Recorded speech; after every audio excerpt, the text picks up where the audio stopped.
Hello everyone, welcome you all on your channel Ravneet Study Corner. So as you all know that we have started our topic that is laser, and today is its fourth lecture, and in today's lecture I'm going to cover the topic that is population inversion. So what actually population inversion is? So till now I'm hoping that you have covered previous lectures so that it will be more easy for you to understand this one. So before proceeding towards our today's topic, make sure that you have subscribed to the channel and hit the bell icon as well to get the notifications whenever I upload a new video. So let's start. So first of all, what actually population inversion is?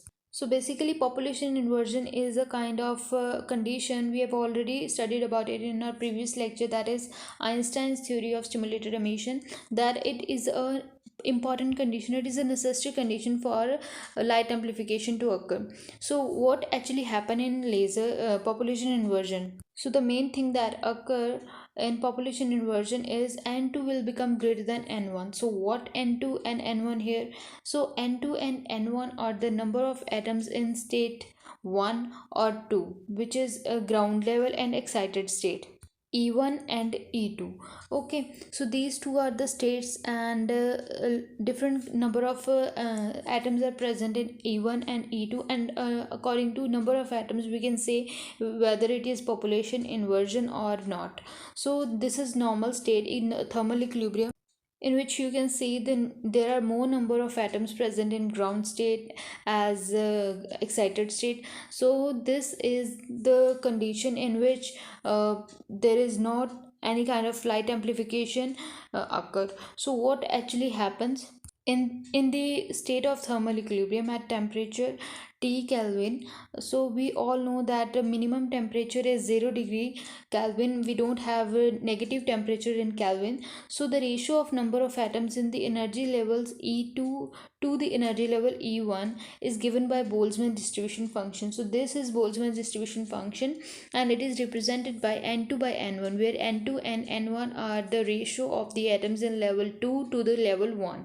So it is equals to e raised to power minus E2 minus E1 by KT. So this term, as you can see, is always positive because E2 is always greater than E1, energy of level 2 is always greater than E1, as you know, and temperature is always positive as we are taking temperature in Kelvin scale, and K is constant here. So if this term is positive, I can write it as e raised to power minus x. I'm taking it as x, and it will be like 1 upon e raised to power x.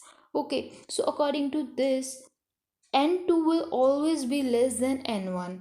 Is if you can see, if e raised to power minus x is always less than 1, then n2 will always be less than n1, as you can see by this law. So this is under normal conditions, but our light amplification don't occur under normal condition. There are some special conditions, as you can see population inversion is one of those. So how it achieved, how we can achieve population inversion? So basically it is achieved by different number of different kind of pumping, like optical pumping, electrical pumping, mechanical pumping. It will be our next topic. So after pumping, the state that we achieved in our system is number of atoms in the E2 state, that is our excited state, is greater than ground level. Number of atoms is greater than in excited state than the number of atoms in the ground level. So how it happens, or you can say how you can attain or a system can achieve an inverted state from a normal ground state or an equilibrium state. So when an atom or a system of an atoms is interacted with external radiations or electromagnetic radiation, there are two possibilities. So what are those possibilities? First is those highly radiated or those highly energetic photons will be interacted with the atoms that are present in our ground level, that is E1. And second possibility is though this highly energetic photon will be interacted with our atoms that is already present in our excited state, which is E2. So when an atom is interacted with our already excited state, so those already excited atoms can't handle this much amount of energy and release that amount of energy with the emission of two photons. Why I'm saying two photon, because it is double the amount of photons that were interacted. So one was interacted and the resultant photons that we got is 2. The number of resultant photon is 2. So the two possibilities that can occur is either the incident photon interact with the ground level atoms and excite them to the excited level, which is our E2, second level E2.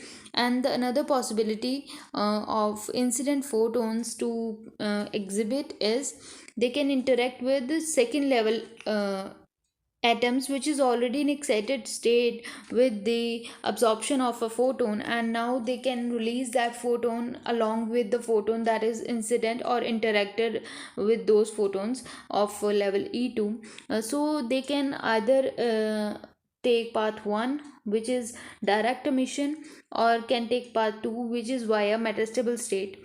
So there are two possibilities of further after the interaction with the excited atoms. Okay, so this is everything that I've explained you earlier. So you can take screenshot as well, write down on your notebook if you want to make notes and anything else.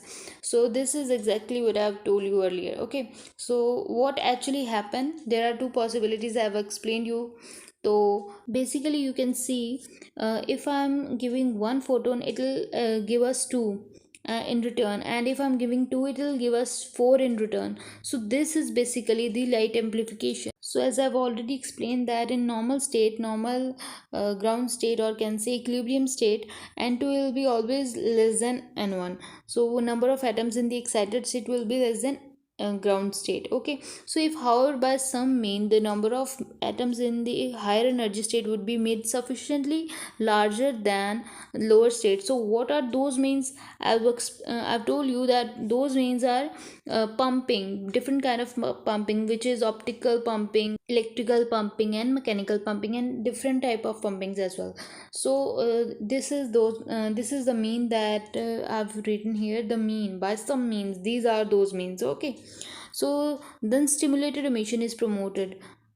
So this situation in which the number of atoms is higher in the excited energy state than lower energy state. So this is the population inversion condition when n2 become greater than n1. Okay, so what is the necessity of population inversion for light amplification? Why it is so necessary to have inverted state to get the light amplification?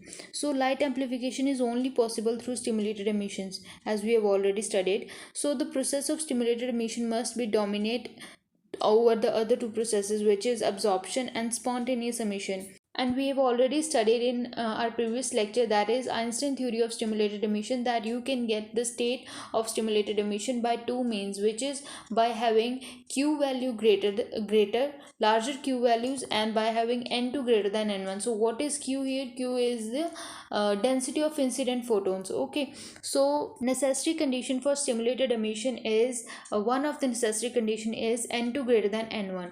So this can be achieved only through inversion of population, that is by having inverted state. So this is the cause that why inverted state or population inversion is so important to have light amplifications, or can say for the occurrence of laser.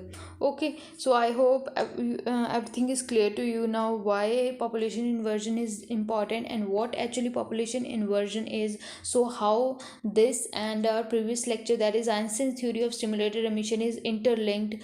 So this can be more easily understood to you by the picture that I'm showing you on the screen right now, that if you're giving one incident photon, it will result in 2, and if you're giving 2, it will result in 4. If you're giving 4, it will result in 8. So this is amplification, means if you're getting something, you are doubling it, आप उसे दो गुना कर रहे हो, तो वो चीज़ होती है मतलब एम्पलीफाई करना किसी भी चीज़ को। और यहाँ हम जो चीज़ एम्पलीफाई कर रहे हैं वो क्या है? Energy. or photons. Okay, so this is all for today. I hope everything is clear to you about population inversion, Einstein theory, and previous two lectures. So that's all for today. Thank you very much.